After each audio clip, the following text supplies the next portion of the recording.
আসসালামু আলাইকুম। নাজনীন আহমেদ স্বাগত জানাচ্ছি এনটিভির মধ্যরাতের খবরে। ক্রাউন সিমেন্ট শিরোনাম দেখছিলেন, এবারে পুরো খবর। এখন জন্ম সনদ দিয়ে খোলো বিকাশ স্টুডেন্ট অ্যাকাউন্ট। নিজের বিকাশ নিজে কর। অর্থমন্ত্রী আবুল হাসান মাহমুদ আলী আয়োজিত বাজেটোত্তর নৈশভোজে অংশ নিয়েছেন প্রধানমন্ত্রী শেখ হাসিনা। রোববার রাতে রাজধানীর বঙ্গবন্ধু আন্তর্জাতিক সম্মেলন কেন্দ্রের অনুষ্ঠান স্থলে পৌঁছালে প্রধানমন্ত্রীকে স্বাগত জানান অর্থমন্ত্রী। এ সময় উপস্থিত ছিলেন অর্থ প্রতিমন্ত্রী ওয়াসিকা আয়েশা খান। পরে প্রধানমন্ত্রী বিভিন্ন টেবিল ঘুরে অতিথিদের সঙ্গে কুশল বিনিময় করেন। নৈশভোজে সংসদ উপনেতা, মন্ত্রিসভার সদস্য, প্রধানমন্ত্রীর উপদেষ্টা, প্রতিমন্ত্রী, হুইপ ও সংসদ সদস্য, আওয়ামী লীগ সহ বিভিন্ন রাজনৈতিক দলের নেতৃবৃন্দ উপস্থিত ছিলেন। নৈশভোজে প্রধানমন্ত্রীর মুখ্য সচিব, বিভিন্ন মন্ত্রণালয় ও দপ্তরের সিনিয়র সচিব এবং ঊর্ধ্বতন সামরিক ও বেসামরিক কর্মকর্তারাও অংশ নেন।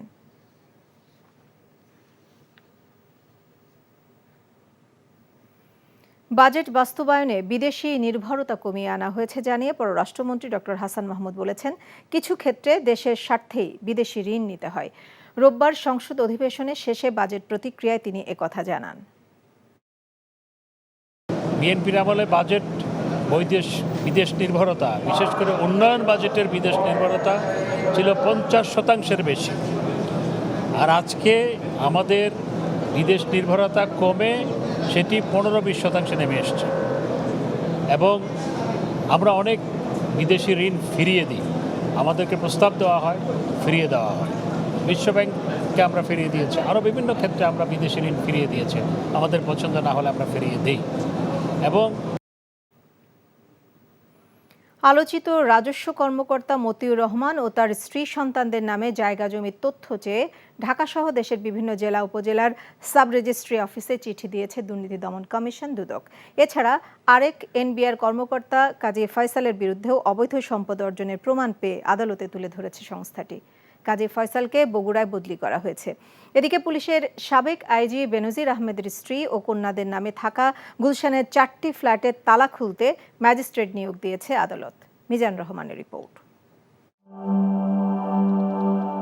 রোববার জাতীয় রাজস্ব বোর্ডের কর্মকর্তা মতিউর রহমান ও তার পরিবারের সদস্যদের নামে জমিজমার তথ্য চেয়ে ভূমি অফিসে চিঠি পাঠিয়েছে দুদক। দেশের মূলধারার বিভিন্ন গণমাধ্যমে মতিউর রহমান ও তার পরিবারের সদস্যদের নামে থাকা বিপুল সম্পদের তথ্য বেরিয়ে আসে। এখন পর্যন্ত তার 2 স্ত্রী, সন্তান, ভাই বোন সহ নিকটজনদের নামে 6 জেলায় জমি, ফ্ল্যাট, শিল্প প্রতিষ্ঠান, রিসোর্ট সহ নানা সম্পত্তির খোঁজ পাওয়া গেছে। আলোচিত এই কর্মকর্তা ও তার স্বজনদের নামে থাকা এখন পর্যন্ত 65 বিঘা জমি, 8টি ফ্ল্যাট, 2টি রিসোর্ট ও পিকনিক স্পট এবং 2টি শিল্প প্রতিষ্ঠানের তথ্য পাওয়া গেছে। এর মধ্যে সবচেয়ে বেশি সম্পত্তি তার প্রথম স্ত্রী লায়লা কানিজের নামে। তার নামে প্রায় 28 বিঘা জমি ও 5টি ফ্ল্যাট রয়েছে। এর মধ্যে ঢাকার মিরপুরে একটি ভবনেই রয়েছে 4টি ফ্ল্যাট। কলেজ শিক্ষক লায়লা কানিজ বর্তমানে নরসিংদীর রায়পুরা উপজেলা পরিষদের চেয়ারম্যান এবং জেলা আওয়ামী লীগের ত্রাণ ও সমাজ কল্যাণ বিষয়ক সম্পাদক। এছাড়া এনবিআরের প্রথম সচিব কাজী আবু মাহমুদ ফয়সাল ও তার পরিবারের সদস্যদের নামে একাধিক প্লট ও ফ্ল্যাটের সন্ধান পেয়েছে দুর্নীতি দমন কমিশন। পাশাপাশি তার পরিবারের সদস্যদের নামে 700টি অ্যাকাউন্ট খুলে সেগুলোর মাধ্যমে অবৈধ আয়ের অর্থ লেনদেনের তথ্য পায় দুদক। সংস্থাটির আবেদনের প্রেক্ষিতে ফয়সাল ও তার স্ত্রীর নামে থাকা ঢাকা নারায়ণগঞ্জে 5 কাঠার 2টি প্লট, শ্বশুরের নামে থাকা ঢাকার রমনা এলাকায় একটি ফ্ল্যাট, খিলগাঁওয়ে শাশুড়ির নামে 10 কাঠা প্লট জব্দের আদেশ দিয়েছে আদালত। রোববার এই কর্মকর্তাকে বগুড়ায় বদলি করেছে এনবিআর। এদিকে পুলিশের সাবেক আইজিপি বেনজির আহমেদের স্ত্রী ও কন্যাদের নামে থাকা গুলশানের 4টি ফ্ল্যাটের তালা খুলতে ম্যাজিস্ট্রেট নিয়োগ দিয়েছে আদালত। রোববার দুর্নীতি দমন কমিশনের আবেদনের প্রেক্ষিতে এই আদেশ দেন আদালত। এর আগে 6 জুন গুলশানের র্যাঙ্কন আইকন টাওয়ারে বেনজিরের 4টি ফ্ল্যাট সহ নানা সম্পত্তি দেখভাল করার জন্য তত্ত্বাবধায়ক নিয়োগ করে আদালত। আর সাবেক সেনাপ্রধান আজিজ আহমেদের বিরুদ্ধে তদন্তের অনুমতি চেয়ে দুদকের করা রিট ফেরত পাঠিয়েছে উচ্চ আদালত। Mizan Rahman, NTV news, Dhaka. ভারতের সাথে সম্প্রতি যেসব চুক্তি সই করা হয়েছে তা শুধু দেশের স্বার্থ বিরোধী নয়, এতে জাতীয় নিরাপত্তা হুমকির মুখে পড়বে বলে মনে করে বিএনপি। তিস্তা প্রকল্পে ভারতের সহায়তা প্রদানের প্রস্তাব নিয়ে সংশয় প্রকাশ করে দলের মহাসচিব মির্জা ফখরুল ইসলাম আলমগীর বলেছেন, এটি তিস্তার পানির সমস্যাকে ঝুলিয়ে রাখার কৌশল। রোববার দলের চেয়ারপারসনের কার্যালয়ে এক সংবাদ সম্মেলনে এসব বলেন তিনি। ইমরুল হাসানের রিপোর্ট। আমরা নেব। প্রধানমন্ত্রীর ভারত সফরে সে দেশের সাথে যেসব চুক্তি ও সমঝোতা হয়েছে সে বিষয়ে বিএনপির আনুষ্ঠানিক প্রতিক্রিয়া জানাতে এই সংবাদ সম্মেলন। মির্জা ফখরুল ইসলাম আলমগীর অভিযোগ করেন, দেশের স্বার্থকে কোনো গুরুত্বই দেওয়া হয়নি, একতরফাভাবে ভারতকে সুবিধা দেওয়া হয়েছে এসব চুক্তি ও সমঝোতায়। বিবেচনায় নেওয়া হয়নি রেল করিডোর দেওয়ার রাজনৈতিক ও কৌশলগত ঝুঁকিও। কানেক্টিভিটির নামে বাংলাদেশের অভ্যন্তরে ভারতের এক অংশ থেকে আরেক অংশ পর্যন্ত রেল যোগাযোগের নামে করিডোর প্রদানের মাধ্যমে যা করা হয়েছে তাতে আমাদের সার্বভৌমত্ব, জাতীয় নিরাপত্তা মারাত্মক হুমকির মুখে পড়বে। এসব চুক্তি স্মারকের মাধ্যমে আমাদের দেশের প্রতিরক্ষা ও জাতীয় নিরাপত্তার বিষয়টিকে ভারতের জাতীয় প্রতিরক্ষা ও নিরাপত্তার অংশে পরিণত করা হয়েছে, যা খুবই বিপজ্জনক ও দেশের স্বাধীনতার প্রতি হুমকি। এটি শান্তিপূর্ণ সহাবস্থান ও জোট নিরপেক্ষ নীতির পরিপন্থী। বস্তুত এ সকল সমঝোতা চুক্তির মাধ্যমে শেখ হাসিনা বাংলাদেশকে আঞ্চলিক ভূ রাজনীতিতে নিরাপত্তা কৌশলগত বাফার স্টেট হিসেবে ভারতকে ব্যবহারের সুযোগ করে দিতে চায়। এর ফলে বাংলাদেশ নিশ্চিতভাবে আঞ্চলিক ভূ রাজনৈতিক প্রতিদ্বন্দ্বিতা জটিলতার মধ্যে জড়িয়ে পড়বে। চুক্তি প্রত্যাখ্যান করে বিএনপির তরফ থেকে বলা হয়, এসব চুক্তি জনগণ মেনে নেবে না। এই চুক্তি দেশ তথা দেশের মানুষের কল্যাণে নয়, কেবলমাত্র আওয়ামী লীগের অবৈধ রাষ্ট্র ক্ষমতার মেয়াদ বৃদ্ধির নজরানা মাত্র। বিএনপির মহাসচিব বলেন, তিস্তা চুক্তি এজেন্ডায় না থাকায় প্রমাণ হয় বর্তমান সরকার দর কষাকষির ক্ষমতাও হারিয়েছে। তিস্তা প্রকল্পে ভারতের সহায়তার প্রস্তাব নিয়েও প্রশ্ন তোলেন তিনি। দীর্ঘদিন ধরে আমরা লক্ষ্য করছিলাম এই অনির্বাচিত সরকার তিস্তা প্রকল্প নিয়ে ভারত ও চীন উভয়ের সাথেই লুকাচুরি খেলছে। সাম্প্রতিককালের দামি নির্বাচনে সমর্থন আদায়ের দূরভিসন্ধি থেকে সরকার তিস্তা প্রকল্পকে টোপ হিসেবে ব্যবহার করেছে। যাদের বিমাতাসুলভ আচরণের কারণে তিস্তার ন্যায্য পানি থেকে বাংলাদেশ বঞ্চিত হচ্ছে, সেই তাদেরকেই তিস্তার পানি ব্যবস্থাপনায় নিয়োজিত করলে তা যে স্বার্থ সাংঘর্ষিক আত্মঘাতী সেটা বাংলাদেশের মানুষ বোঝে। সীমান্ত হত্যা বন্ধ ও বাণিজ্য বৈষম্য কমাতে প্রধানমন্ত্রীর সফরে কোনো আলোচনা হয়নি বলেও মন্তব্য করেন বিএনপির মহাসচিব। Imrul Hasan, NTV news, Dhaka. BNP Khaleda জিয়ার শারীরিক অসুস্থতা নিয়ে রাজনীতি করছে এবং তার শারীরিক অবস্থা সম্পর্কে মিথ্যা তথ্য দিয়ে জনগণকে বিভ্রান্ত করছে বলে অভিযোগ করেছেন আওয়ামী লীগ সাধারণ সম্পাদক ওবায়দুল কাদের। রোববার বিকেলে এক বিবৃতিতে আওয়ামী লীগ সাধারণ সম্পাদক বলেন, আন্দোলনের নামে বিএনপির বিভিন্ন রাজনৈতিক কর্মসূচি জনগণ বারবার প্রত্যাখ্যান করেছে এবং বিএনপি একটি ব্যর্থ রাজনৈতিক দলে পরিণত হয়েছে। তিনি বলেন, এখন তাদের তথাকথিত আন্দোলনের বিষয় দুর্নীতির দায়ে সাজাপ্রাপ্ত অসুস্থ নেত্রী বেগম খালেদা জিয়া। বিএনপি গত কয়েক বছর ধরে আইনগত পদ্ধতি ছাড়া খালেদা জিয়ার মুক্তির দাবি করছে উল্লেখ করে ওবায়দুল কাদের আরও বলেন, বিএনপি খালেদা জিয়ার শারীরিক অবস্থা নিয়ে গুজব ছড়িয়ে জনগণকে উস্কানি দিচ্ছে এবং আন্দোলনে ব্যর্থ হয়ে জনগণের কাছ থেকে করুণা আদায়ের চেষ্টা চালাচ্ছে। শুরু হয়েছে এইচএসসি ও সমমানের পরীক্ষা। শুরুর দিন প্রচণ্ড বৃষ্টিতে ভোগান্তিতে পড়তে হয় রাজধানী সহ দেশের বিভিন্ন স্থানের শিক্ষার্থীদের। আর বৃষ্টির কারণে দেরি হওয়া ভোগান্তি ও দুর্ভোগ বাড়িয়েছে শিক্ষার্থীদের। আর এতে ক্ষোভ জানিয়েছেন অভিভাবকরা। এদিকে সিলেটের 4 জেলায় বন্যার কারণে বন্ধ হওয়া পরীক্ষার তারিখ পরবর্তীতে জানানো হবে বলে জানিয়েছেন শিক্ষামন্ত্রী মহিবুল হাসান চৌধুরী। আরও জানাচ্ছেন মেজবা হাসান। সপ্তাহের প্রথম কর্মদিবস রোববার। সকাল থেকে ঝুম বৃষ্টি, সেই সাথে তীব্র যানজট। এমন বাস্তবতায় রাজধানীতে বৃষ্টিস্নাত এই দিনে যখন পরীক্ষা শুরুর ঘণ্টা বাজছে, তখনও অনেক শিক্ষার্থী চোখে মুখে উৎকণ্ঠা নিয়ে ছুটছেন পরীক্ষার হলের দিকে। যানজট আর জলাবদ্ধতার ভোগান্তি পেরিয়ে পরীক্ষার কেন্দ্রে আসন খুঁজে বের করা, সেই সাথে দেরিতে পৌঁছানোর কারণে বোর্ডের নির্দেশনা মানতে নেওয়া হচ্ছে রোল ও নাম। ফলে দুর্ভোগে নাকাল শিক্ষার্থীরা, ক্ষুব্ধ অভিভাবকরাও। এখন পর্যন্ত বাচ্চারা ঢুকছে, বেশি সময় কিন্তু নেই।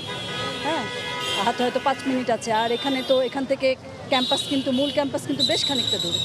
তো এতখানিক যে তারপরে একটা বাচ্চা আসলে রিল্যাক্স মোডে পরীক্ষায় যে অ্যাটেন্ড করা, সেটা ওদের হয়ে ওঠে না। আমার মেয়ে তো তাতে দৌড় মারছে, আব্বু এখন সিট কোথায়, কি আসে, কি বিষয়, কেমনে কি করবো, আমি তুমি চলে যাও ভিতরে। ভোগান্তির পালা শেষে শুরু হয় অপেক্ষার প্রহর। প্রিয় সন্তানকে পরীক্ষার হলে পাঠিয়ে অভিভাবকদের প্রতীক্ষা, কখন শেষ হয় আর কেমন হচ্ছে পরীক্ষা। প্রিপারেশন নেওয়ার জন্য যতটুকু টাইমের প্রয়োজন ছিল, ওরা তার তুলনায় অনেক কম টাইম পাইছে। প্রস্তুতির জন্য 24 মাস সময় দরকার ছিল, তাদেরকে 17-18 মাসে তারা সেরকম প্রস্তুতি নিতে পারে নাই পুরোপুরিভাবে। এত ভোগান্তির পরও পরীক্ষা ভালো হয়, খুশি শিক্ষার্থীরা। আলহামদুলিল্লাহ ভালো। সিলেবাস শেষ করার ক্ষেত্রে কোনো প্রতিবন্ধকতা ছিল কিনা? ছিল, তাও এই সময়ের মধ্যে আমার শেষ করতে হয়েছে। শুধু রাজধানী নয়, চট্টগ্রাম বিভাগ, দিনাজপুর সহ দেশের বিভিন্ন স্থানে বৃষ্টি হয় ভোগান্তিতে পড়েন পরীক্ষার্থীরা। প্রাকৃতিক দুর্যোগ এড়াতে আগামী বছর থেকে পরীক্ষা আরও এগিয়ে নেওয়া হবে বলে জানান শিক্ষামন্ত্রী। এই বছর সময়ের অনেক আগেই কিছু কিছু জায়গায় বন্যা আমরা দেখতে পেয়েছি, সেটা আসলে সাধারণত এই সময়ের মধ্যে হয়ে থাকে না। তবে আমাদের আবহাওয়া বিজ্ঞানও বলেছেন যে উত্তরাঞ্চলে যে বন্যা পরিস্থিতি যেটা হয় সেটা আবার দক্ষিণাঞ্চলে গিয়ে আবার বছরের মধ্যবর্তী বা আগস্ট মাসে গিয়ে সেটা আবার বেড়ে যাওয়ার সম্ভাবনা থাকে। সেই সমস্ত বিষয় বিবেচনায় যেহেতু আমাদের পরীক্ষা আগামী বছর থেকে আরো সামনে নিয়ে আসতে হবে এবং শুষ্ক মৌসুমে যতটুকু সম্ভব শুষ্ক মৌসুমেই আমরা সেই পরীক্ষাগুলো নেওয়ার প্রচেষ্টা চালিয়ে যাচ্ছি। চলতি বছর 9টি সাধারণ শিক্ষা বোর্ড, কারিগরি শিক্ষা বোর্ড ও মাদ্রাসা শিক্ষা বোর্ডের অধীনে মোট পরীক্ষার্থী 14,50,790 জন, যা গেল বছরের তুলনায় 91,448 জন বেশি। Misbah Hasan, NTV news, Dhaka. এদিকে আগামী 5 জুলাই পর্যন্ত বৃষ্টিপাত অব্যাহত থাকবে। কোথাও ভারী ও কোথাও অতি ভারী বৃষ্টিপাতের আশঙ্কা করছে আবহাওয়াবিদ মোহাম্মদ মনোয়ার হোসেন। দক্ষিণ পশ্চিম মৌসুমী বায়ু সক্রিয় রয়েছে এবং উত্তর বঙ্গোপসাগরে এটা প্রবল আকারে থাকার ফলে আমাদের সেখানে সঞ্চালনশীল মেঘমালা সৃষ্টি হয়েছে এবং সেটা আস্তে আস্তে আমাদের দিকে আসছে এবং সেখানে কিন্তু আমাদের বায়ুচাপের বেশ তারতম্য রয়েছে। এই সব কিছুর ফলে সারা বাংলাদেশে বৃষ্টিপাত হচ্ছে, ভারী থেকে অতি ভারী, এবং এটি আগামী 72 ঘন্টা এরকম অব্যাহত থাকবে। শুধু তাই নয়, আমরা এখন যে দেখছি তাতে এটা আগামী 5 এবং 6 তারিখ পর্যন্ত কিন্তু এই ধরনের বৃষ্টিপাত হওয়ার সম্ভাবনা আছে। এখন জন্ম সনদ দিয়ে খোলো বিকাশ স্টুডেন্ট অ্যাকাউন্ট। নিজের বিকাশ নিজে কর। সর্বজনীন পেনশন স্কিম প্রত্যয় থেকে বিশ্ববিদ্যালয় শিক্ষকদের অন্তর্ভুক্তি প্রত্যাহারের দাবিতে আজ থেকে অনির্দিষ্টকালের জন্য সর্বাত্মক কর্মবিরতির ডাক দিয়েছে দেশের সব পাবলিক বিশ্ববিদ্যালয়ের শিক্ষক সমিতি। আর শিক্ষামন্ত্রী বলেছেন, এই সিদ্ধান্ত শুধু বিশ্ববিদ্যালয়ের জন্য নয়, সবার জন্য প্রযোজ্য। রোববার বিকেলে রাজধানীতে এক সংবাদ সম্মেলনে তিনি এই কথা বলেন। নূর হোসেনের রিপোর্ট। সর্বজনীন পেনশনের প্রত্যয় স্কিম থেকে পাবলিক বিশ্ববিদ্যালয় শিক্ষকদের অন্তর্ভুক্তি প্রত্যাহারের দাবিতে ঢাকা বিশ্ববিদ্যালয়ের কলাভবনের মূল ফটকে সংবাদ সম্মেলন করে সোমবার থেকে সব বিশ্ববিদ্যালয় সর্বাত্মক কর্মবিরতি পালনের ঘোষণা দেয় বাংলাদেশ বিশ্ববিদ্যালয় শিক্ষক সমিতি ফেডারেশন। প্রত্যয় স্কিম প্রত্যাহার, আমাদের স্বতন্ত্র বেতন স্কেল এবং আমাদের শিক্ষকদেরকে সুপার গ্রেড, যেটা 2015 সালে জাতীয় বেতন স্কেলে আমাদের সুপার গ্রেড দেওয়ার কথা ছিল, সেই সুপার গ্রেডটি আমরা অদ্যাবধি পাই নাই। এই 3টি দাবি নিয়েই আমরা অনড় অবস্থানে আছি। আমাদের দাবি আদায় না হওয়া পর্যন্ত আমরা আমাদের আন্দোলন চালিয়ে যাব। একই দাবিতে বিশ্ববিদ্যালয়ের অপরাজেয় বাংলার পাদদেশে মানববন্ধন করে কর্মবিরতির ঘোষণা দেন ঢাকা বিশ্ববিদ্যালয়ের কর্মকর্তা ও কর্মচারীরা। আমরা একমত হয়েছি সমিতির নেতৃবৃন্দ যে আগামীকাল থেকে আমাদের সর্বাত্মক কর্মবিরতি চলবে পরবর্তী নির্দেশ না দেওয়া পর্যন্ত। এদিকে রাজধানীতে এইচএসসি পরীক্ষা নিয়ে শিক্ষামন্ত্রীর সংবাদ সম্মেলনে বিশ্ববিদ্যালয়ের অচল অবস্থা নিয়ে শিক্ষামন্ত্রীর কাছে প্রশ্ন ছিল সাংবাদিকদের। মন্ত্রী বলেন, পেনশনের সিদ্ধান্ত শিক্ষা মন্ত্রণালয়ের নয়। তো সেক্ষেত্রে বিশ্ববিদ্যালয়ের জন্য আলাদা কিছু করতে হলে কিন্তু সেইভাবে করে অর্থ মন্ত্রণালয়ের সাথে আলোচনা করে একটা আলাদা উপায় বের করতে হবে। কিন্তু যেই সিদ্ধান্তটা বর্তমানে বিদ্যমান আছে সেটা আসলে শুধু বিশ্ববিদ্যালয়ের জন্য নয়, সকলের জন্যই প্রযোজ্য। এই বিষয়ে আমার সুনির্দিষ্টভাবে পরিবর্তন বা এটা নিয়ে সেটা পরিবর্তিত হবে কি হবে না সেটা নিয়ে কোনো মন্তব্য আমার পক্ষে করা সম্ভব হবে না। সিদ্ধান্তটি আসলে শিক্ষা মন্ত্রণালয়ের নয়, এই সিদ্ধান্তটি অর্থ মন্ত্রণালয়ের সংক্রান্ত এবং সরকারের যে সার্বিক পলিসি ডিসিশন সেটির একটি অংশ। এটা আসলে শিক্ষা মন্ত্রণালয়ের পক্ষে এই সিদ্ধান্ত পরিবর্তন বা এই সিদ্ধান্তের পক্ষে বিপক্ষে কোনো মন্তব্য করা সম্ভব নয়। নূর হোসেন, এনটিভি নিউজ, ঢাকা। আন্তর্জাতিক বাজারের সঙ্গে মিল রেখে দেশে জ্বালানি তেলের মূল্য সমন্বয় করেছে সরকার। এ দফায় কেবল ডিজেল ও কেরোসিনের দাম লিটার প্রতি 1 টাকা কমানো হয়েছে। রোববার নতুন মূল্যের এই প্রজ্ঞাপন জারি করা হয়েছে, যা আজ থেকেই কার্যকর। প্রতি লিটার ডিজেল ও কেরোসিনের দাম 107 টাকা 75 পয়সা থেকে কমে হয়েছে 106 টাকা 75 পয়সা। তবে আগের মতোই রয়েছে পেট্রোল ও অকটেনের দাম। বিশ্ববাজারের সঙ্গে সমন্বয় করে জ্বালানি তেলের স্বয়ংক্রিয় মূল্য নির্ধারণ গত মার্চ থেকে শুরু করেছে সরকার। সেই হিসেবে প্রতি মাসে জ্বালানি তেলের আমদানি ক্রয় মূল্যের আলোকে ভোক্তা পর্যায়ে বিক্রয় মূল্য সমন্বয় করা হচ্ছে।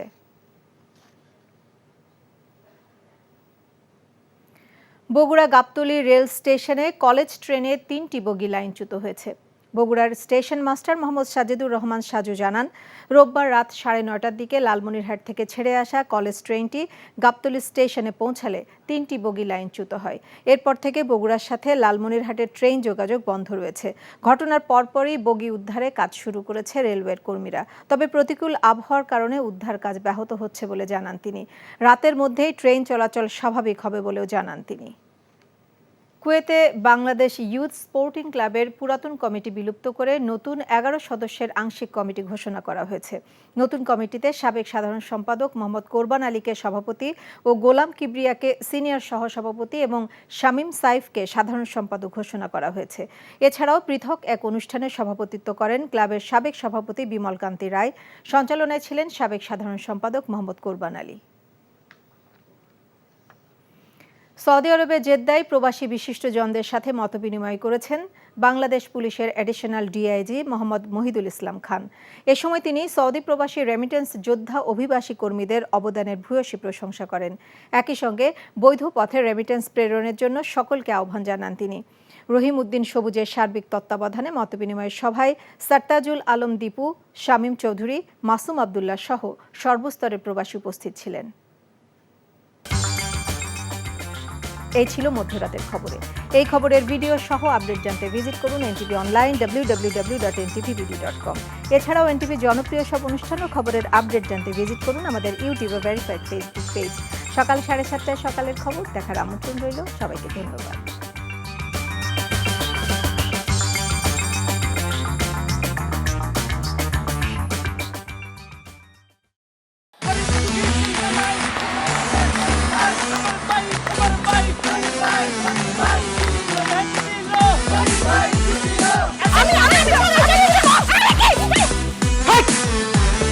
কি ধরনের আকাম করেছে জানো? শালা বিয়ে করলো দুখান, কিন্তু ফেসবুকে রিপোর্ট করেছে একখান।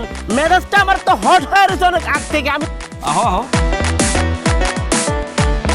আমার জান পাখি, সোনা পাখি, টিয়ে পাখি, কি করতেছো?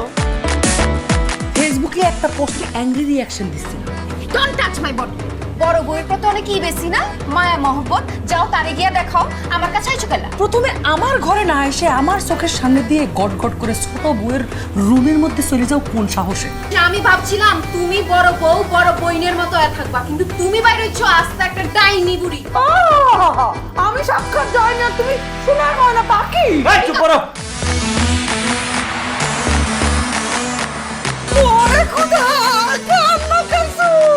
গুলশান বানানির মায়েরা যেমন চুল কালার করে না, আমার তো মনে হইতেছে গনি মিয়া কোনো গুলশান বানানির মডার্ন মাইয়া প্রেমে পড়ছে।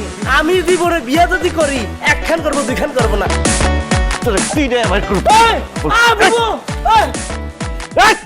কি করতেছ? আরে বাইরে করতে বাইরো, যা কইছি শুনো, গড়তে বাইরো। তুমি কি করতেছ? কোথায় যাচ্ছ স্বামী আমার? হ্যাঁ, তুমি ছাড়া মোর কোনো গতি নাই। তোমার ঘরে একটুখানি দাও ঠাই। দেখাই দিচ্ছে ছোট বউ তার আসল রূপ, নাগিনী সাপিনী। শুনছি ভালোবাসা টিকে থাকে বিশ্বাসের উপর। আমার উপর তোমাদের সেই বিশ্বাস ছিল, আজকে দেখতেছি আমার উপর আর কোনো বিশ্বাস নাই। যেহেতু বিশ্বাস নাই, তোমাদের সাথে থাকার কোনো ইচ্ছা আমার নাই।